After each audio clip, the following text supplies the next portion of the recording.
Muy bien, pues adelante cuando estiméis. Buenos días. Para mí es un placer poder inaugurar el seminario del día de hoy, que lleva por título El valor de la Corte Permanente de Arbitraje, arbitraje de inversión desde Mauricio. Y es un placer tener en el día de hoy la compañía de nuestra copresidenta de la sección de ADRs, Romero, de Antonia Musátegui, y especialmente de Ofelí y de Andrea, puesto que nosotros estuvimos trabajando muchos años en el equipo de arbitraje internacional de Delia Piper y conservo especialmente muy buena amistad con ella. Y también doy la bienvenida a Emilia Oneyama, a la que no tengo el gusto de conocer personalmente, pero que espero en el futuro poderte ver en Madrid. El placer además es doble porque hago esta presentación en mi condición además de secretario de la Corte o presidente de la Corte de Arbitraje del Colegio de la Abogacía de Madrid y además como secretario de la Junta de Gobierno del Colegio de Abogados de Madrid. El Colegio de Abogados de Madrid tiene su propia corte, es una corte muy centrada en el arbitraje doméstico, sin perjuicio de que muchos de los arbitrajes internacionales que tiene la Corte de Arbitraje de Madrid son diferidos al CIAM, que es la Corte Internacional de Arbitraje de Madrid, puesto que Madrid tiene su propia Corte Internacional. Estamos muy comprometidos con el arbitraje, muy comprometidos con los medios alternativos de disputas. Para los que nos estáis escuchando, sabéis que hay un proyecto en este momento en las Cortes que se va a aprobar de manera inmediata, que es la Ley de Eficiencia Procesal, que va a establecer como un requisito previo, como un requisito de procedibilidad, antes de presentar una demanda ante los tribunales de justicia, pues que se haya acudido a alguno de los medios alternativos de resolución de disputas. Y esto es importante porque va a ser un gran impulso y un fomento de estos medios alternativos. La sesión de hoy se enmarca, va más allá, nos coloca en el arbitraje de inversión y en el arbitraje internacional.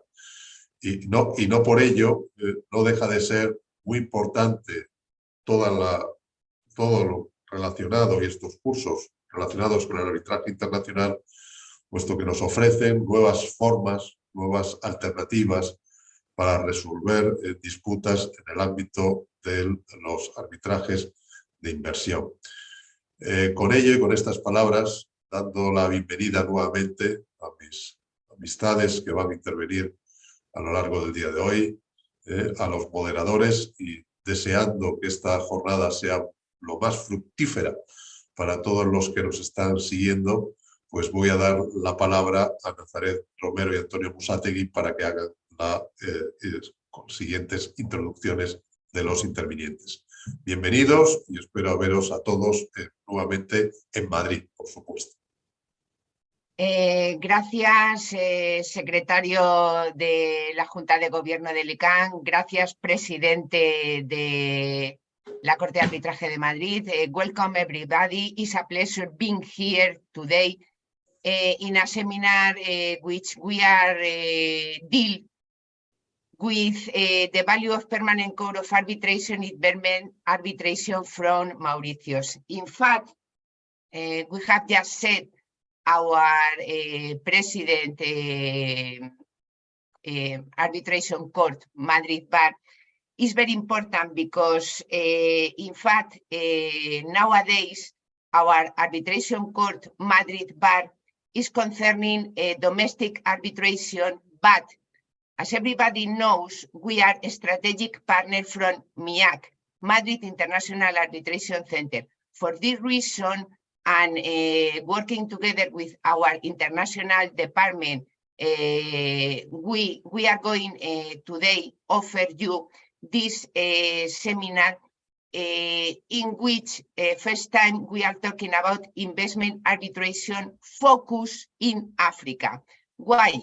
because we want to focus the developments in permanent code of arbitration in Mauritius, because we consider Madrid local with an awareness concerning international arbitration as geostrategic scenario that has changed the situation due to a pandemic, the problems caused by armed conflicts, and the problems of transnational companies. We are now going ahead to their development with peoples and their economies. In my activity moderating this important panel, we will have Antonio Musategui. Antonio Musategui, thank you for being here with all of us. He is board in the European branch of CIRB, Charter Institute of Arbitrators, and he is member and also is the chair of Iberian chapter. Iberian chapter is Spain, Portugal, and Andorra. He is also lawyer at the Madrid bar, and he has developed his skill focus on planning, venture and investment, negotiation process and dealing approach in areas as urban land, property assets, corporate real estate, and venture financing. Antonio, go ahead and welcome being here with all of us. The audience is yours. Nazareth, thank you a lot. Really, the pleasure is mine to stay here with you. Let me notice this. We have a lack of introduction from Nazareth herself. In fact, a brief comment about this. She is Madrid lawyer in 1919, member of CIRB, CCBEI lawyer, partner in Oboli, Frugoli, Romero, and arbitration and litigation, head arbitration in ADR, arbitral woman also, and part of the European branch CRB committee member. And also she was one of the founding members of the Iberian chapter within the European branch. And we have been working together in a appreciated joint since 3 years in this project. She is an external expert in Commission European Union and arbitrator at the Trade and Sustainable Development Expert by the European Commission for Dispute Settlements Panels and the Trade Agreement, and a lot of many more things. More of you know him, and she is the first responsible of this success, specific success of this event.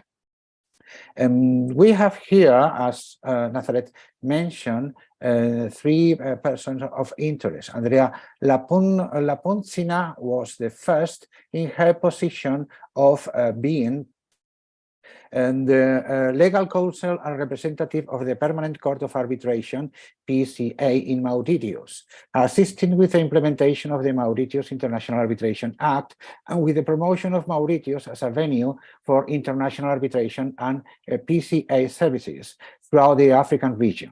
Andrea is a graduate of Université de Paris in Panthéon-Sorbonne and Université de Versailles Saint-Quentin de Yvelines, where she obtained a Master 2 degree in international arbitration. She is qualified in 1917 to practice at the Paris bar and omitted as of 12 August 2019, and worked previously in the DLA paper. The other person in reference is Emilia Onima. She is Professor of International Commercial Law at SOAS, University of London, where she teaches international commercial arbitration, international investment law, and commercial law in a global context. She is qualified to practice law in Nigeria as a solicitor in England and Wales, fellow of the Charter Institute of Arbitration, special pleasure having with her here, member of the CRCICA Advisory Committee, member of the Lagos Court of Arbitration, BVI Central Arbitration Committee, LACIAC court member, among others positions. She convenes the SOAS Arbitration in Africa Conference series and leads the precisely SOAS Arbitration in Africa Biennial Survey Research Project. She co-authored the African Promise and founded the Arbitration Fund for African Students, a registered charitable organization in England. Her research interests focus on the development of international arbitration in Africa and the engagement of African in international arbitration. She has experience as presiding, and sole arbitration and act as legal expert witness in international arbitration. I will continue calling about her the authorship of different articles and papers regarding international arbitration. And the third and last of our panelists here is Ophélie Dubois. I think Nazareth is going to introduce her. Yes, thank you, Antonio. Ophélie Dubois is in Delea Piper counsel. Senior in this moment is in charge of international arbitration, and also previously he was working in Hogan Lovells, Price Waterhouse Cooper, and she has a magister LLM years for University of Oxford, and also a master degree business law, Université Paris 1 Panthéon Sorbonne. So we have provided the panelists expert really short view.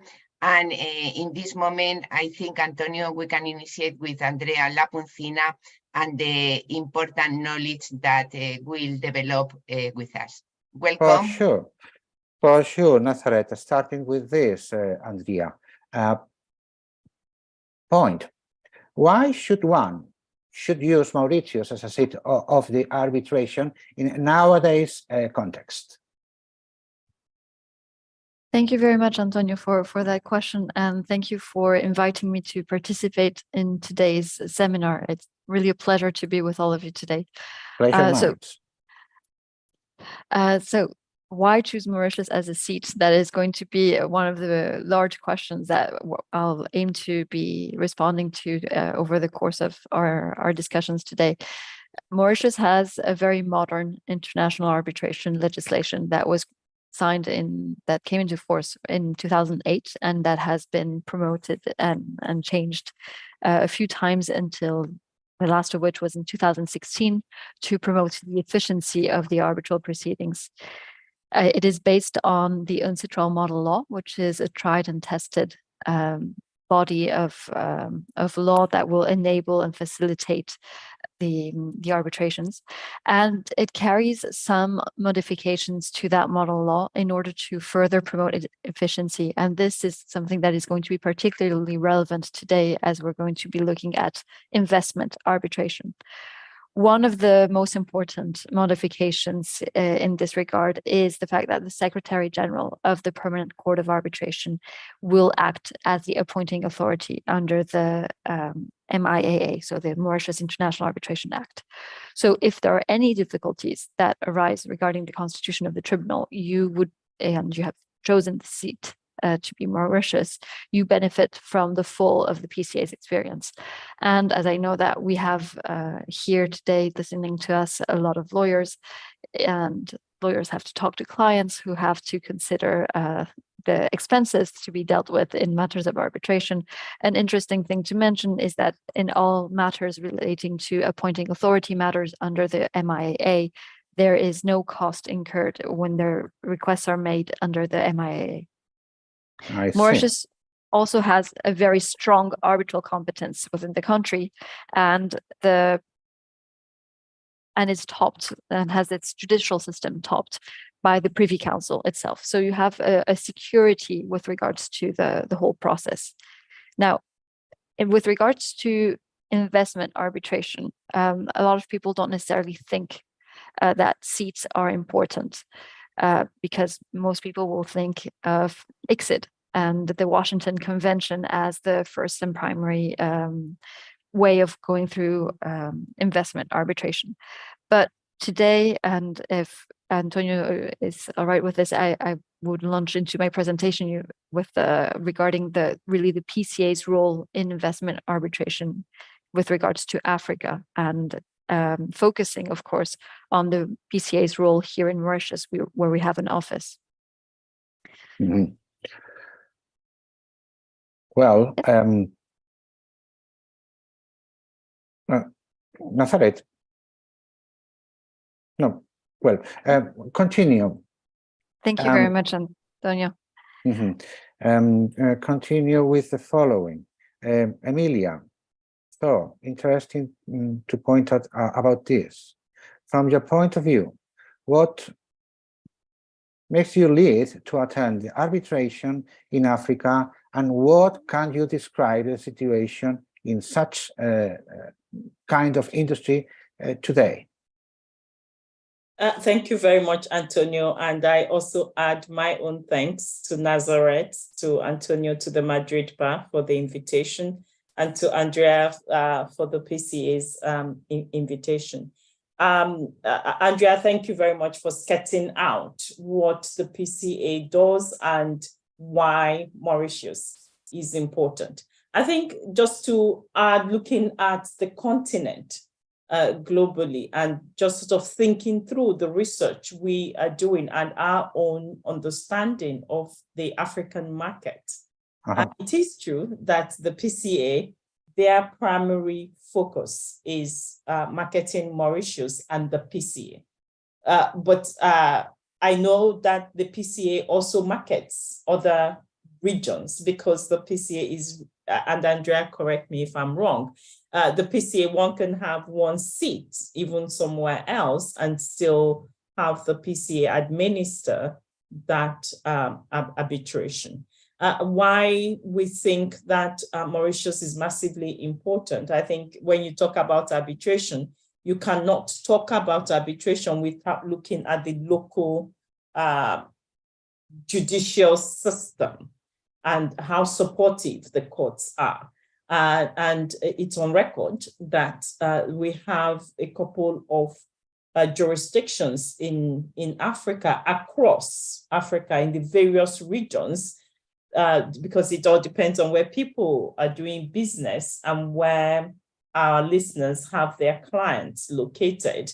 But there are courts across the various regions of the continent that are very supportive of arbitration.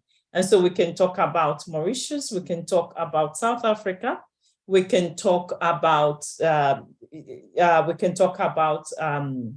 Egypt. Some of those courts, it depends on which time of the year. That's the way I like to put it, because they oscillate between fantastic decisions and sometimes is a little bit suspect. And in that category, you can easily slot in Egypt, you can easily slot in Nigeria. And we know that those are the major economies on the continent. But there are smaller jurisdictions that are consistently quite supportive of arbitration. And these you would find jurisdictions, such as Kenya, the East African courts and jurisdictions. We have Rwanda. Small, but really doing good work. So I think the overall message is that the continent is open for arbitration business, but it's important that people understand the continent and understand where in the continent they can hold or that can host their arbitration. And the last point before I hand over back to you, Antonio, is just to also let our listeners know, give them some statistics on African countries and the signing up to various relevant international conventions. So when we look at the New York Convention, for example, out of the 172 member states of the New York Convention, 42 out of the 54 African states have signed up to the New York Convention, and that includes all the major economies on the continent. So you're talking about Egypt, you're looking at South Africa, Nigeria, you're looking at Morocco. All of those have signed up to the New York Convention. Kenya, I think that is massively important, because if you're thinking of a seat, you do need to consider what their New York Convention status is. And as it relates to ICSID, out of the current 165 signatory states to ICSID, of which 158 are contracting states, 47 of those are African states. And I basically joke and say that the ICSID Convention would not have gotten off the ground if the African states that had just become independent had not signed up en masse to the ICSID Convention. I think that's important to also know that there is that additional protection and access. The last statistics I would give you, as it relates to the model law, looking at international arbitration, Andrea already mentioned Mauritius being a model law jurisdiction. We have 11 African states that are model law jurisdictions. Their arbitration laws are based on the model law. But let's also remember that we have the OHODA member states. That's the Harmonization of Business Law in Africa, which are primarily Francophone. And we have 17 that have a uniform act on arbitration. And their law is compliant, if you like, with the model law. It's not based on the model law, but it complies with the model law. And I think that's a very healthy and rich body of laws. As it relates to the Singapore Convention, for those of us on the call who are particularly interested in mediation questions, what we have is that we do have a number of African states who have signed up, but they haven't ratified the Singapore Convention. That's on settlement of mediated, enforcement of mediated settlements. And so it's just to say in summary that African states, those 54 African states, they have, the vast majority have what we would describe as modern arbitration laws.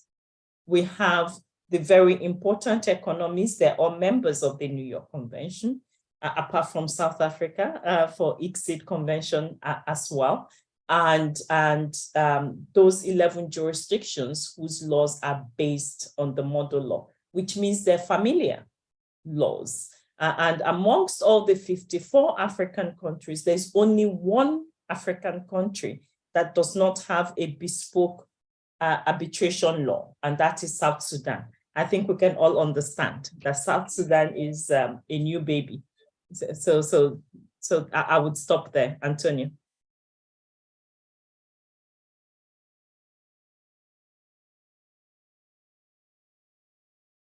Antonio, you are mute. Antonio. I mentioned that as a matter of approach to this initial question, how can you round the landscape in centering to Mauricio as a center of resolve disputes involving international situation in Africa? What can you add to us in this regard? En este caso, Ophélie Dubois va a tratar el tema en español y sobre la base de lo que acaban de relatarnos Emilia y Andrea a Ophélie, le vamos a preguntar en concreto la crítica global de la solución de controversias proporcionada por el arbitraje de inversión, específicamente en el continente africano, y también un poco que nos explique las dinámicas recientes y actuales consecutivas a esta crítica y la posible relocalización del arbitraje. Ophélie, Dubois, bienvenida y la audiencia es tuya. Muchas gracias, Nazaret, y hola a todos y todas. Es un placer compartir esta discusión de hoy con ustedes. Como lo mencionó Nazaret, yo soy abogada especializada en arbitraje internacional y una parte significativa de mis clientes están basados en África o tienen inversiones en África. Y como abogada y más bien observadora que actora directa de estas iniciativas como la que lleva a cabo Andrea en la CPA o Emilia en las TOAS, les quería compartir hoy mi opinión o mi visión de la dinámica global de la cual participan estas iniciativas en la evolución actual del arbitraje de inversión en el continente africano. Los últimos años han sido, podemos decir, caóticos para arbitraje de inversión a nivel mundial y aunque el ojo del ciclón se enfocó más bien en Europa con la terminación de los tratados bilaterales de inversión intraeuropeos, África no se ha quedado fuera de esta dinámica. Y sin embargo, se puede decir que de alguna forma el arbitraje de inversión nació en África. Pues en 1964 fue en Addis Abeba, en Etiopía, que el Banco Mundial organizó la primera conferencia para debatir sobre la creación de una nueva institución internacional que llegará a ser el CIADI, el Centro Internacional de Arreglo de las Diferencias Relativas a Inversiones.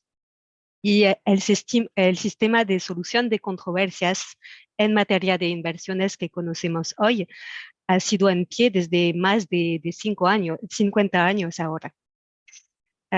Y es por razones buenas que el arbitraje intrínsecamente procede de una lógica de deslocalización de la resolución del litigio.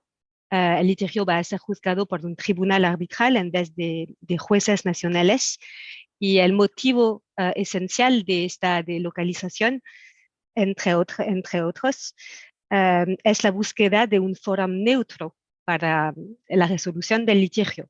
Y en otros términos, parte de la presunción que los jueces del Estado anfitrión de la inversión no va a ser neutro para juzgar un litigio sobre esta inversión. También, obviamente, se añaden consideraciones de eficacia de la resolución del litigio, primero con respecto a la duración global del procedimiento, que el arbitraje permite reducir significativamente, y también respecto a la ejecución de la decisión final contra el Estado, que se supone que es más fácil cuando hay un tratado internacional firmado entre Estados. No obstante, el arbitraje de inversión y más allá de eso, los tratados de inversión también han sido el objeto de críticas vivas en las últimas décadas. Primero porque la mayoría de estos tratados fueron adoptados cuando el orden mundial era muy a favor de países desarrollados en comparación de los países en desarrollo. Y realmente hay una percepción que no realmente favorecen la inversión en los países en desarrollo, sino que favorecen a los inversores de países desarrollados en estos países en vez de desarrollo. También las garantías que están estipuladas al beneficio de los inversores en estos tratados han sido describidas como limitando los derechos y el poder de los estados para gobernar y regular en su propio país. Y estas percepciones no siempre se reflejan en las estadísticas efectivas. Por ejemplo, una estadística del CIADI enfocada en África ha mostrado que solo el 33% de los casos registrados en contra de estados africanos resultaron en un laudo que acogió las demandas del inversor. Pero a pesar de eso, hay esta percepción que hay un desajuste en los tratados de inversión que existen entre los derechos del inversor y los derechos del Estado. Y eso no ha sido facilitado por la prensa que recibieron ciertos mega laudos en contra de estados. Pensamos, por ejemplo, en el laudo contra Rusia, en el caso de Yukos. Y aunque estos laudos no son representativos de la mayor parte de los laudos que existen en arbitraje de inversión, contribuye también a esta reputación del arbitraje de inversión. Y respecto a África en específico, se ha criticado mucho también y con mucha razón la carencia de una representación proporcionada de los árbitros y de los abogados africanos en los arbitrajes relacionados con África, que sea en arbitraje de inversión o en arbitraje comercial. Y en este punto las estadísticas son formales. Estadísticas del CIADI, de nuevo, muestran que pese a que los casos implicando países subafricanos representaran el 15% de la totalidad de los casos en 2018, solo el 2% de la totalidad de los árbitros que juzgaban casos CIADI eran procedientes de países subafricanos. Entonces, hay una situación de crítica global del mecanismo del arbitraje de inversión ahora, que no solo se enfoca en África, pero que sí también resulta muy vivo en África. No sé si ustedes quieren que siga inmediatamente con las dinámicas recientes que han resultado de eso, o si doy la palabra a otra persona. Ophelie, luego continuamos con las dinámicas. Déjame ahora preguntarle a Andrea y a Emilia sobre lo que acabas de comentar. Andrea, Emilia, Ophelie mentioned about what was the real performance of arbitration in Africa in reference to investor-state treaties and the difficulties involved in how to convince the good habit of using this kind of instrument as to achieve a fair and general position in favor of using it. So then, the question is this, in reference to Andrea. Have you feel the court has the sense, the feeling that something should be even better, more intensively, as to spread the utility of this kind of instrument? It's not as important this as the second one. What is the weakness in the investor-state treaties that you consider that should be better to reform or rethink? And Emilia, practicing about arbitration. Well, generally speaking, still there has a position, a bipolar position between developed and non-developed countries. And the point that it's a fact that most of the positions that come from development countries can hand in hand with international companies investing in non-developed countries. So then, the dynamic between these kind of relationships, the state on one side, the sovereignty on one side, and the position of a private part with the support of their own developed country, seems to be still hard to understand. So then, if I ask to Andrea about the weaknesses, I will ask you about the strengths. Should agree to answer this. Investor-state treaties, weakness and strengths to ease how to expand the use of these instruments. And naturally, what should be recommended to change in order to do it a better one than what is nowadays.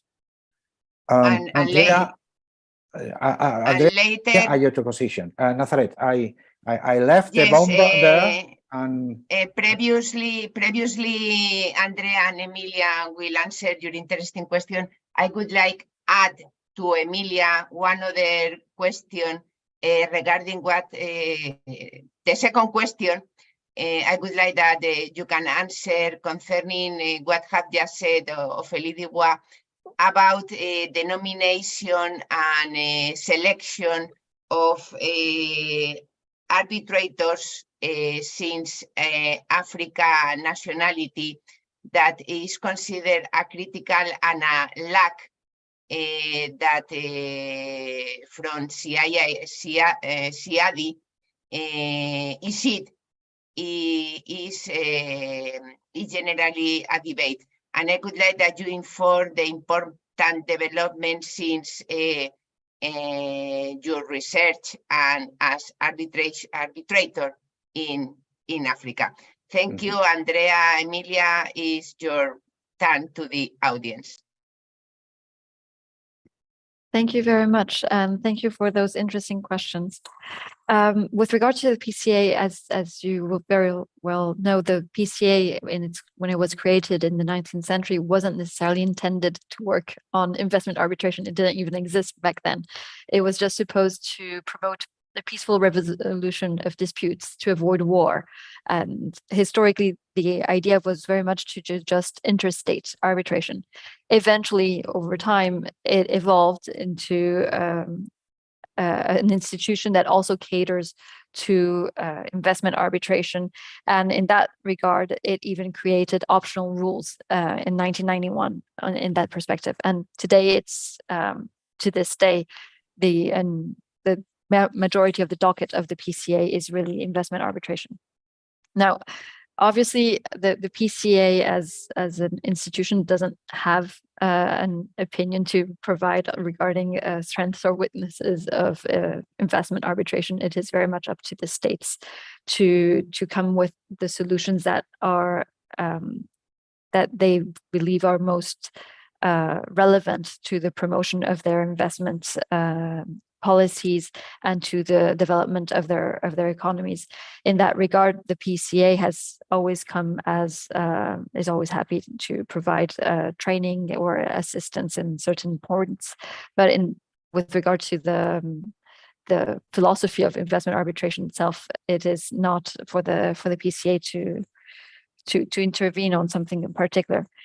However, I would like to note a few particular elements regarding the PCA's role in investment arbitration.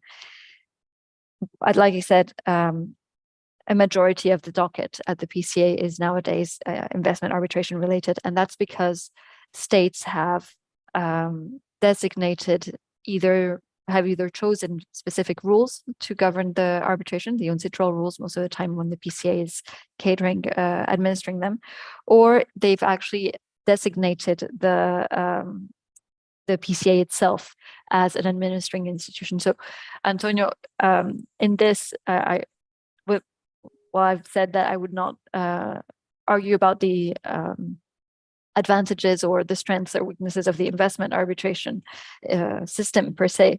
I will say this, that any arbitration lawyer would tell you that one of the strengths of any arbitration agreement that you do is that it actually provides for a very proper mechanism to the actual resolution of disputes.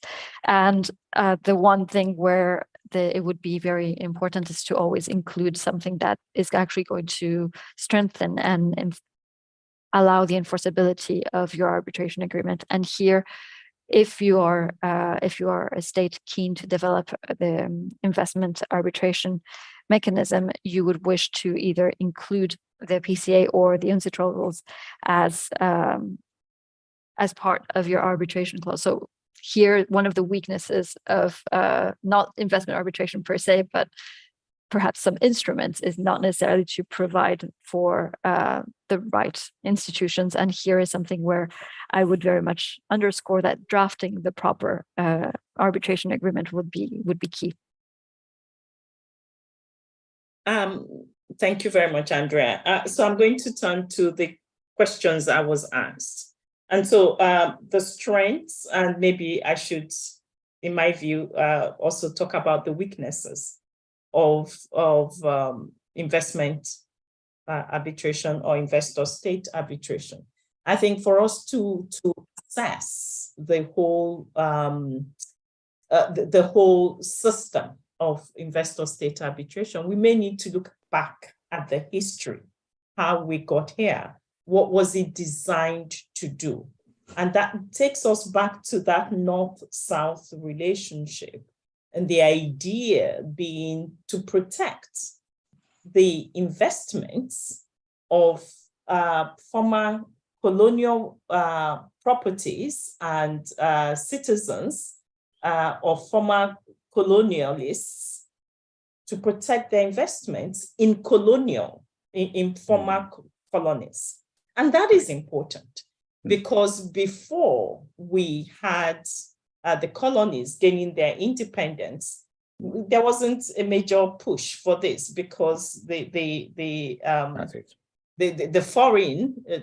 foreigner was not a foreigner, because wherever they were on the continent, speaking for Africa, they carried their own state law with them.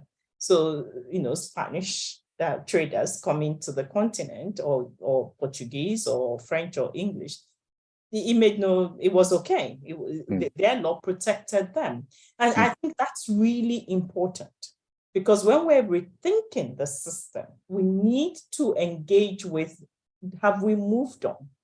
So that we need to rethink the system, or do we still have the same situation? And that brings me to what Antonio was referring to about when we talk about North-South and capital exporting and capital importing and investors coming into the continent, and the need to protect the investments and investors. And so I fully agree. I mean, property rights must be respected. And that is clear. And what investment arbitration does for investors and for the states themselves is that it elevates and takes that dispute out of their own jurisdiction. And so even if it's just a question of optics, wherein the judiciary in that state is not the one determining the dispute between the state and a foreign investor, I think that's a very strong positive. And that leads me to part of the negatives. In my view, the procedure of investment arbitration, there's nothing wrong with it. It's a dispute resolution mechanism. So there's nothing wrong with it. That's my view. Where we have problems and where there is a difficulty is the substantive provisions in the bilateral investment treaties. So that it doesn't matter whether it's a judge, so whether you're looking at an investment court or you're looking at arbitrators in an arbitral tribunal, they have to apply the law that they've determined to the given set of facts. And so if you have in the bilateral investment treaties or multilateral investment treaties or concession contracts, and all you have is just protections for the investor, but there is no obligation on the investor. That is a regime that has to change, because there is no equivalence, there is no mutuality. It is not a fair system. And we cannot close our eyes and pretend as though all investors are, useful to the economy, or should actually be described as investors. And so we know that in my opinion, is the substantive provisions. And then that leads me to this point about selection of African arbitrators.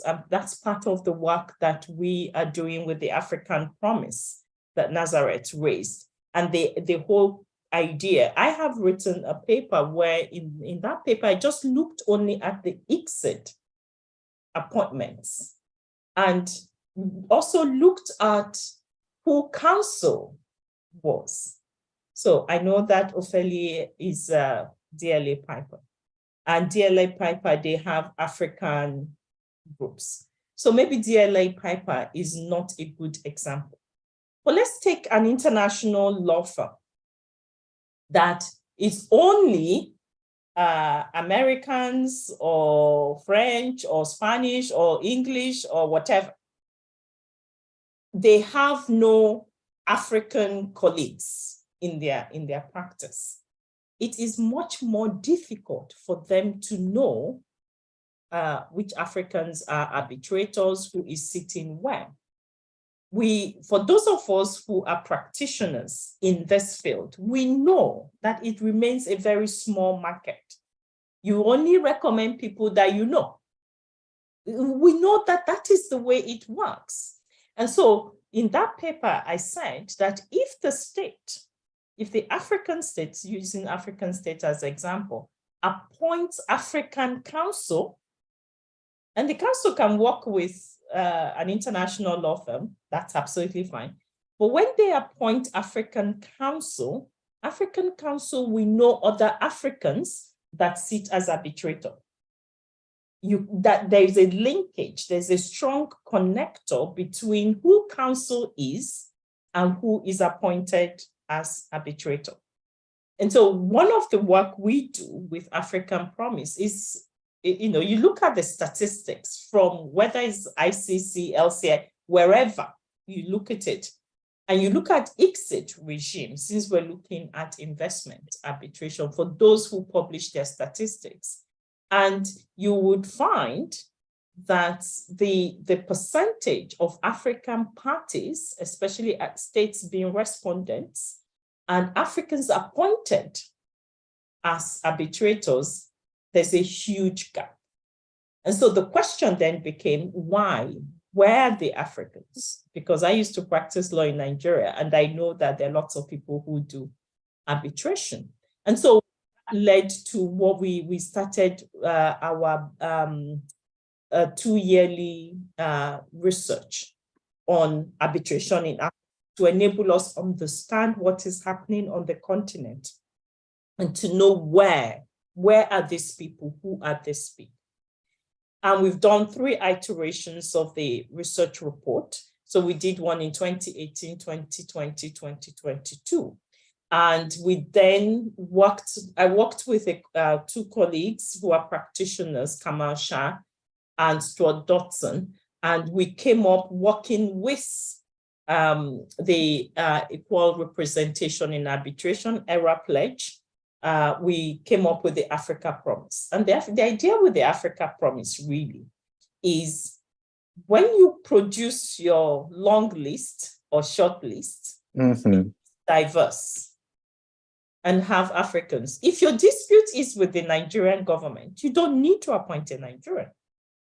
But you can appoint an Egyptian, you can appoint a South African, you can appoint a Ghanaian, and there are people there that you can appoint. But at least have an African on the list, and where it is possible for you to do that, then appoint an African on the list. We're not saying that by appointing an African that the state will win. That is not the point. But at least you can lose and feel that you have been heard and that the tribunal understood what you were talking about. I'll stop there.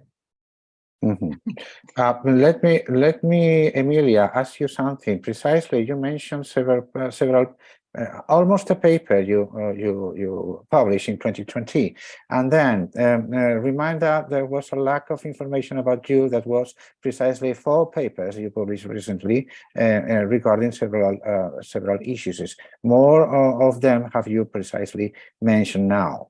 I would like, Nazareth, to know how can I left a copy of these 4 papers for the audience to comment. Excuse me my interruption. Emilia and myself knows quite well African Promise paper, and I know that Emilia will send later on of this webinar, and we can insert in our webpage sections ADR Madrid Bar, and also Emilia mentioned is very interesting because as we are a strategic partner since it came to Madrid International Arbitration Center, and all we know that Spain have transnational companies who work and invest in Africa, should be quite interesting that our Madrid Centro Internacional de Arbitraje de Madrid, Madrid International Arbitration Center, we could know this paper in order to achieve and to improve the MIAC. CIAM does not have an arbitration list as in the past institutional arbitration have, but of course they can know which are these arbitrators, and of course they can be neutral in Spain, in Madrid as seat if there is a controversy between an African state and another state, between two African states, I mean. Any case, Emilia, very kind, had just sent the paper, so I will take it, and of course, all the people who is now on air, we can see the paper, but later on, I can put in the webpage Madrid Bar, everybody can join it. So go on. Antonio, I've put the link to the Africa Promise in the chat. I'll take. I've put the link to the paper, the 2020 paper publication in the chat as well. And Nazareth can let me know if there's anything else you need. I'll send it to. Perfect. Thank you. Thank you, Emilia. True. As I mentioned to you, very appropriate to the point. Okay, so then second part of Elie Dubois, current dynamics in Africa. Andrea has opened the hand, sorry. maybe later on, Ophelia, excuse me. Claro, no hay problema. Andrea. Yes, thank you, and apologies, Ophelia. I'll just be very quick on this point, just to rebound off of what Emilia was saying, which is very important regarding the appointment of diverse arbitrators, and to tie this in with what I was saying earlier about the importance of the proper drafting of the arbitration agreement. Emilia was mentioning the fact that you want to have a diverse panel of lists, and that is absolutely in lists. That is absolutely true, and that is something that for which you can rely on a number of information. And for example, at the Permanent Court of Arbitration, we have members of the court for those who are appointed by the states. 24 states, 24 African states are today members of the court, and they have all of them, or for the most part, appointed members of the court that can therefore be selected for the role of arbitration, to act as arbitrators. But where I would also want to support what Emilia was saying is that when you don't have an agreement or an easy agreement on finding an arbitrator, and you rely on an institution that will eventually have the role of appointing that arbitrator or doing a list submitted to the parties, we look at a number of elements. And amongst the elements that we might go looking into is the seat of the arbitration. If you have selected an African seat, then it might make more sense to have someone who has knowledge in that particular arbitration law, and therefore that might encourage the arbitral institution to consider more names or looking further in for arbitrators from those origins. Obviously, this is not to say that the seat will reduce the list to only certain types of arbitrators. As Emilia was saying, one of the key things is that having a diverse panel doesn't mean eliminating people. it just means considering others and to include a more diverse panel from the start itself. And that was it. Thank you.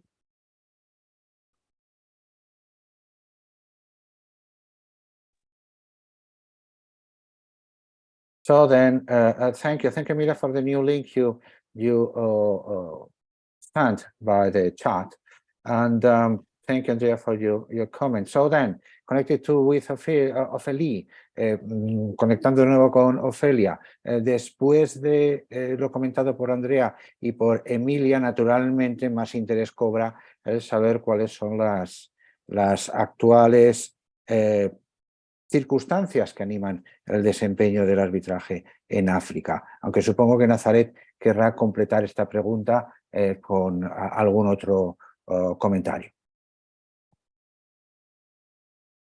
Nazaret. Vas. Va bien, vale. Ophélie, entonces, muchas gracias. Actuales circunstancias, dinámicas en el arbitraje africano. Sí, bueno, vimos con las intervenciones de Emilia y de Andrea que las dos han corroborado estas críticas que mencionaba en contra de arbitraje de inversión, en mayoría que hay un desajuste enorme entre los derechos del inversor y del Estado en los tratados bilaterales de inversión como existen a día de hoy, y también que hay una falta de representación de africanos en los arbitrajes africanos, básicamente. Y estas críticas han llevado a un movimiento de cuestionamiento global de la relevancia del arbitraje de inversión como sistema de solución de las controversias en materia de inversiones en todo el mundo y en particular en África. Y en ciertos casos, este cuestionamiento ha llevado hasta un rechazo radical del arbitraje de inversión y de los tratados de inversión. Se ha ilustrado, por ejemplo, por la terminación por varios estados africanos de sus TBI, como fue el caso recientemente en África del Sur. Se ha ilustrado también por la introducción de leyes que proveen por la resolución de controversias en materia de inversiones por otros mecanismos que arbitraje. Por ejemplo, Tanzania adoptó en 2020 una legislación que impone la resolución de tales controversias en las cortes locales y que expresamente prohíbe su resolución por arbitraje. Pero no podemos ir tan lejos para decir que haya una tendencia general anti-arbitraje en África, sin embargo. Y más bien hay ejemplos que demuestran muy al contrario que el arbitraje sigue una solución de controversias privilegiada para litigios internacionales en África. Diría más bien que hay una dinámica nueva y notable de relocalización de la solución de estos litigios en el continente africano, que algunos llaman africanización del arbitraje de inversión, y creo que eso corrobora también lo que decía Emilia un poco antes. Y esta dinámica se ilustra a través de varios ejemplos. Creo que la creación del mismo centro local de Mauricio, de la CPA, es un ejemplo de esta dinámica de relocalización de la resolución de los litigios en materia de inversiones.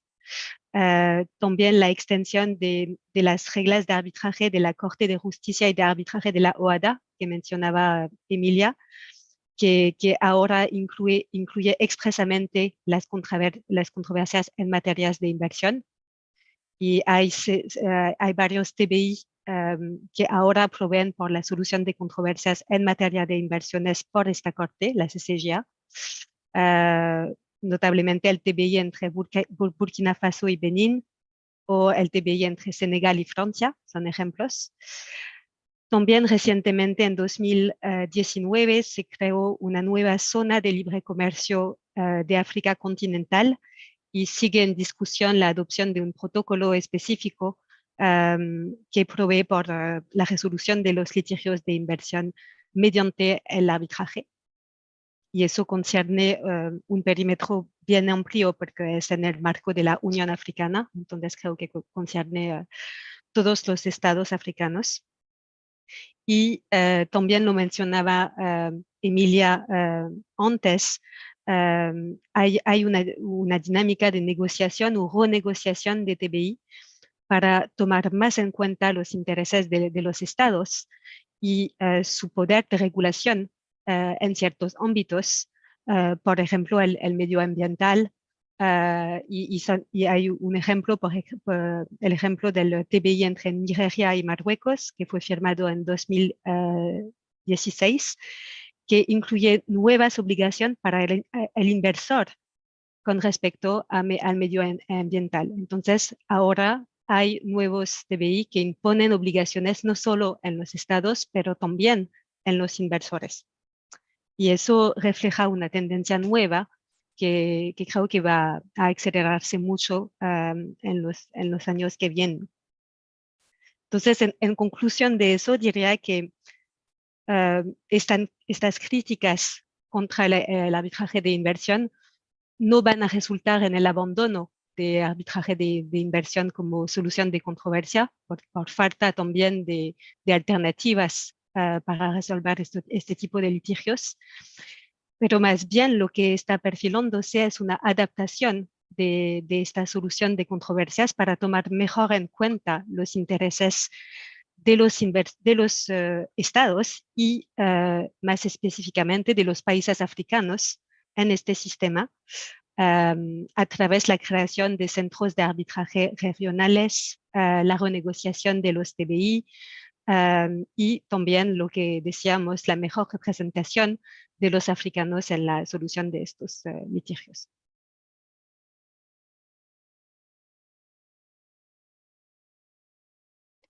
Gracias, Ofeli. Natalie, tú. Well, I would like, we have just 20 minutes for finishing our seminar. A general question, all of you, concerning the awareness in investment arbitration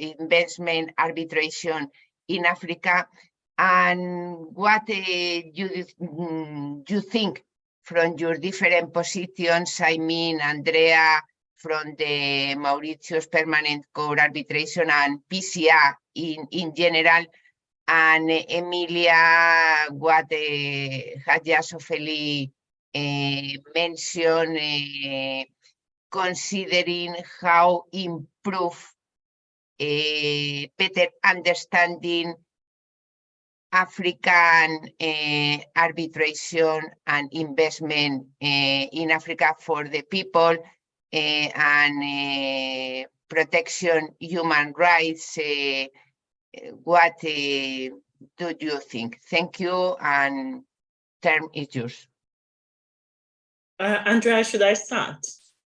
Okay, great. Thank you very much, Nazareth, for that question.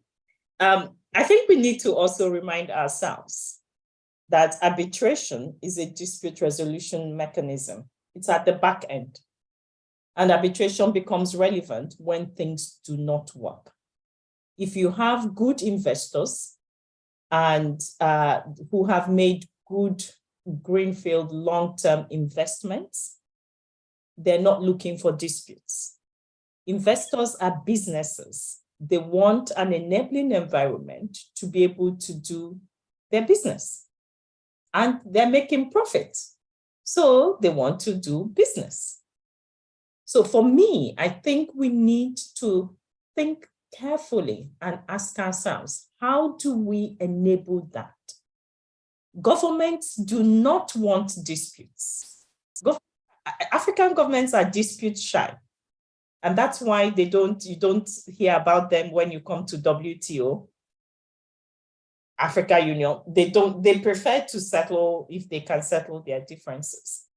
And so the beneficiaries of international investment arbitration are the big international law firms. They are the primary beneficiaries of this process. It is not beneficial to governments. it is not beneficial to honest, serious investors who wish to carry on doing their investment. And so I think we need to remember that. I think that is really important. And then the second thing that I think we must remember and keep in view, if that first assumption is correct, is really engaging more with the governments to understand why do they breach their promises. Ultimately, an investment treaty is a contract between two states. The state has promised, we will do this, we will protect your investment, we would not do this, we will not do this.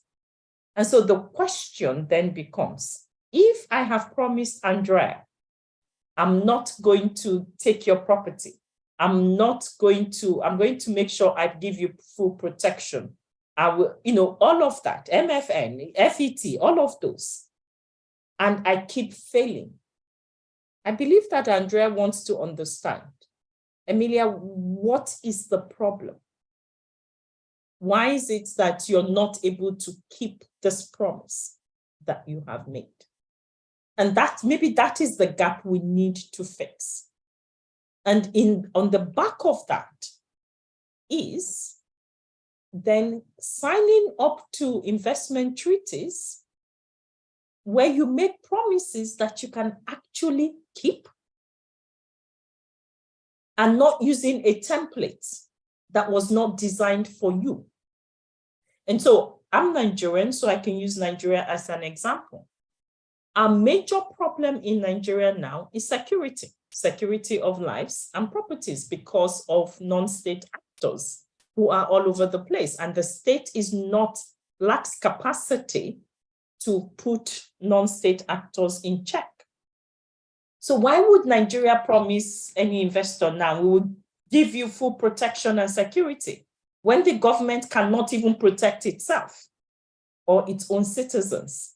But that is the template of the investment treaty that states just copy and paste. I think those are serious issues that we do need to acknowledge and begin to deal with. In other words, it goes back to that point I made earlier on about the contents of those investment treaties and how we define investors. What type of investors do we want?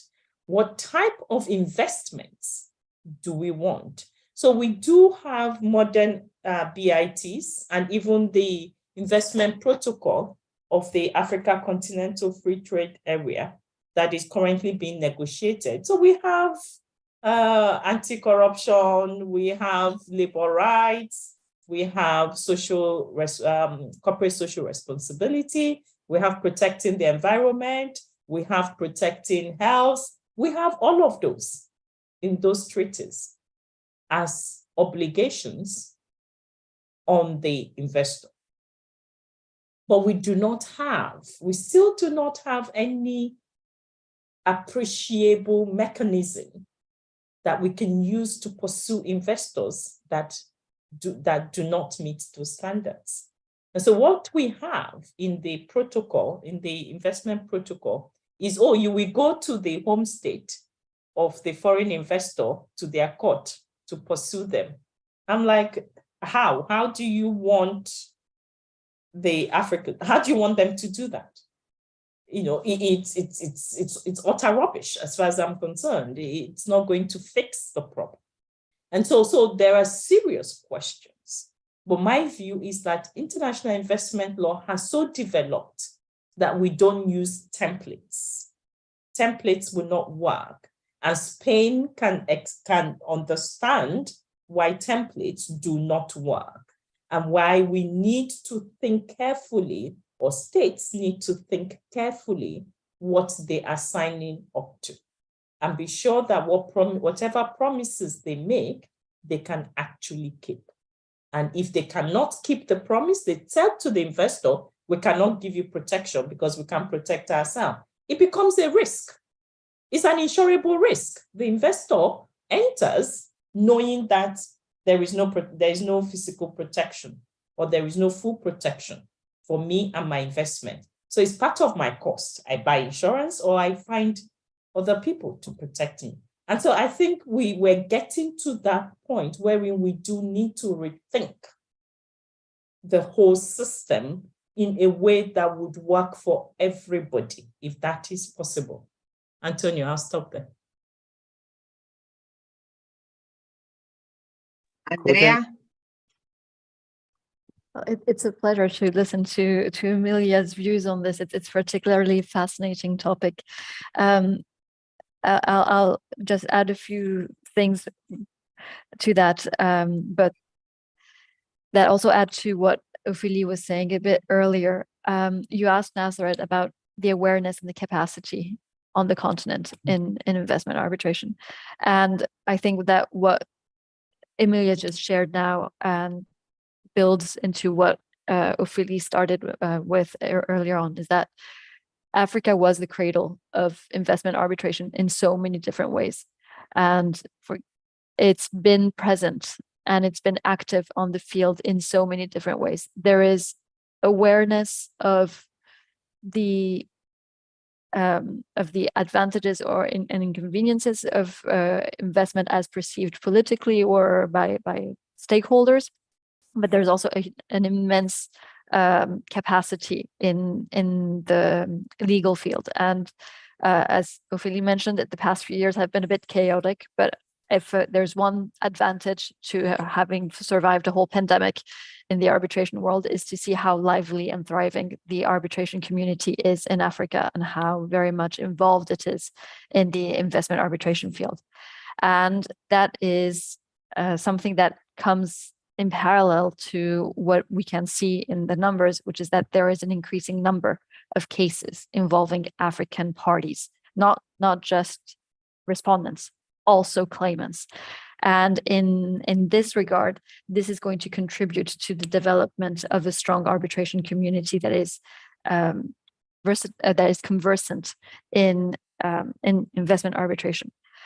And all of this has really very much been underscored by not only the signature of BITs and belonging to being a member of the Permanent Court of Arbitration, or being one of the contracting parties to the Washington Convention.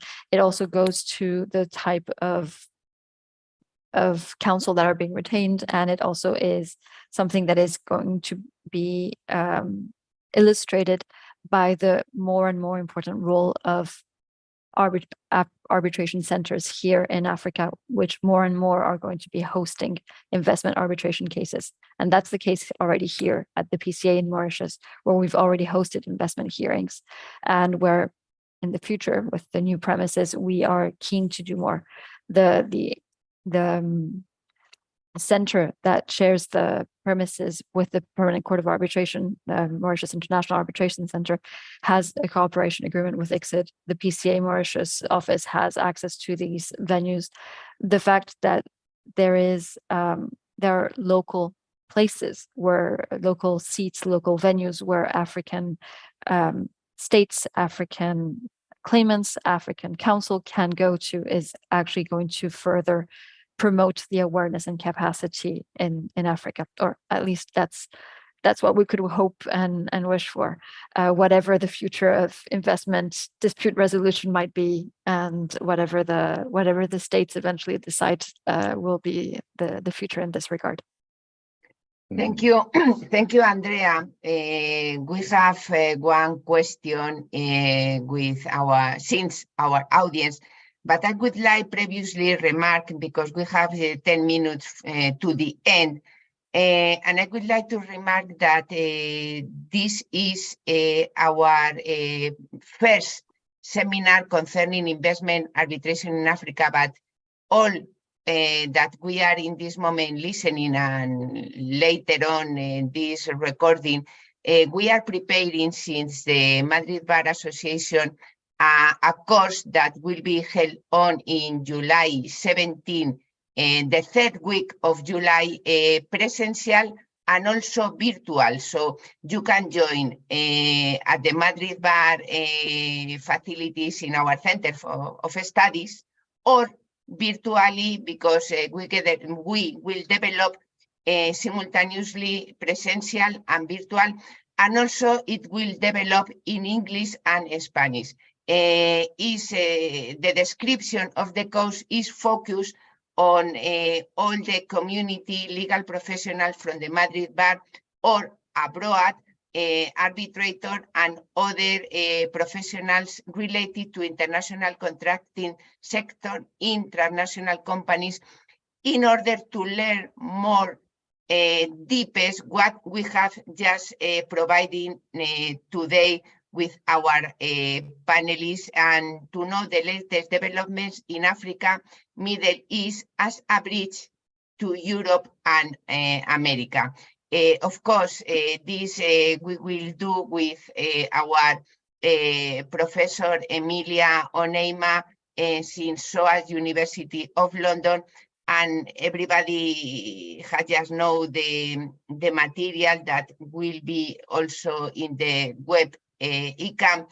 And also we will have a round table with transnational companies that are on the arena in Africa, and hopefully there won't be problems because we understand how provide a useful contract that everybody will be agree.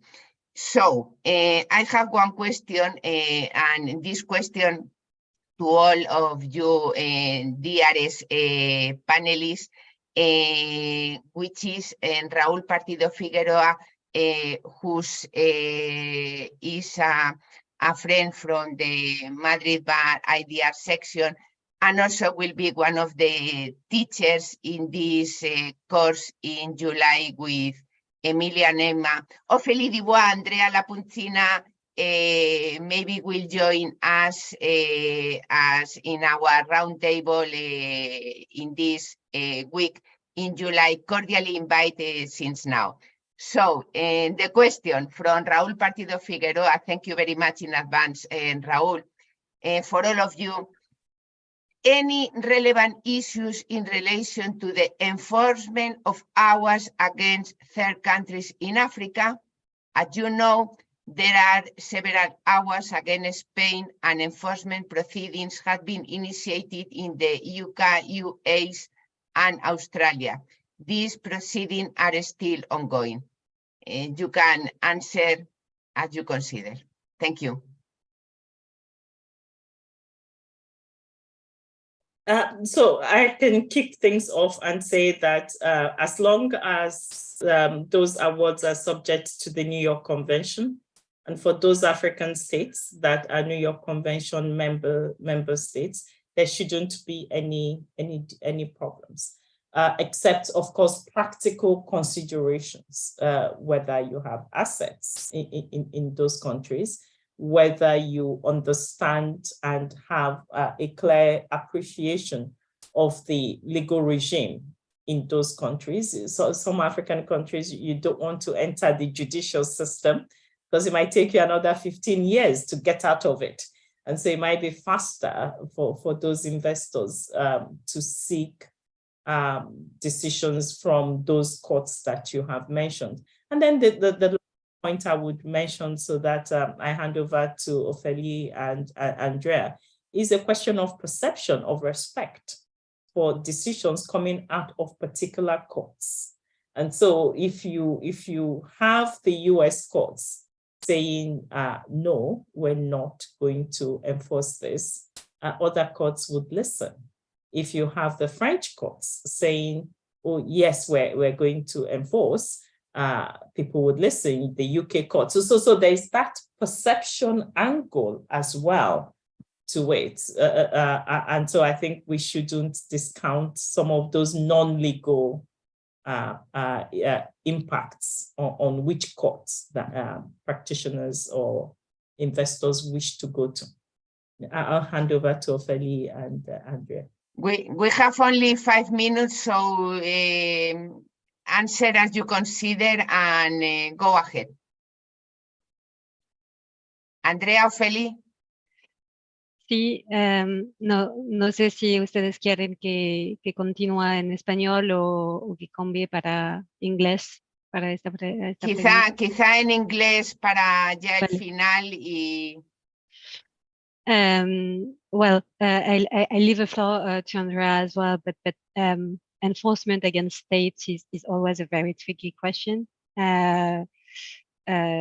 Normally, arbitration is supposed to be a way around it, and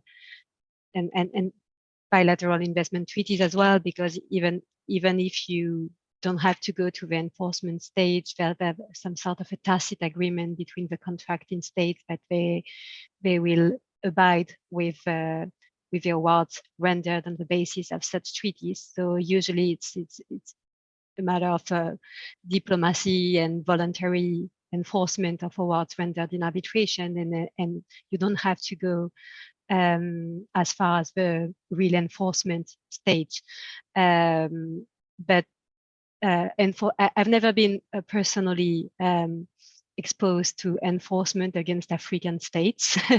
That was Raul's question. Enforcement against the assets of an African state in another country, I was exposed to it, and it's, in my experience, a bit easier. And it's also one of the reasons of the choice of arbitration with a seat outside of African countries, because it's usually easier to enforce and practice seizures at attachment of assets in other jurisdictions than in the African countries directly, because as Emily mentioned, in African countries, the judicial system is sometimes a bit tricky as well, and you can just get lost in the proceedings. And I think in awards against states, it's even more the case. I'll leave Andrea to add a few words about it as well. I wish I could. To be honest, I believe that you have both covered essentially the ground to this. So again, it's a very practical question. So it will depend very much on assets and the judicial proceedings, as both of you have said. Mm-hmm. Okay. Nazareth, let me comment something about the question from our colleague. Let me remind Raúl Partido Figueroa. We have only 3 minutes Yes, because just one. Don't worry, Nazareth. Less than 1 minute. Just mention him and the audience that the Event chapter of CRB is preparing an event related precisely with the sort of problems involved with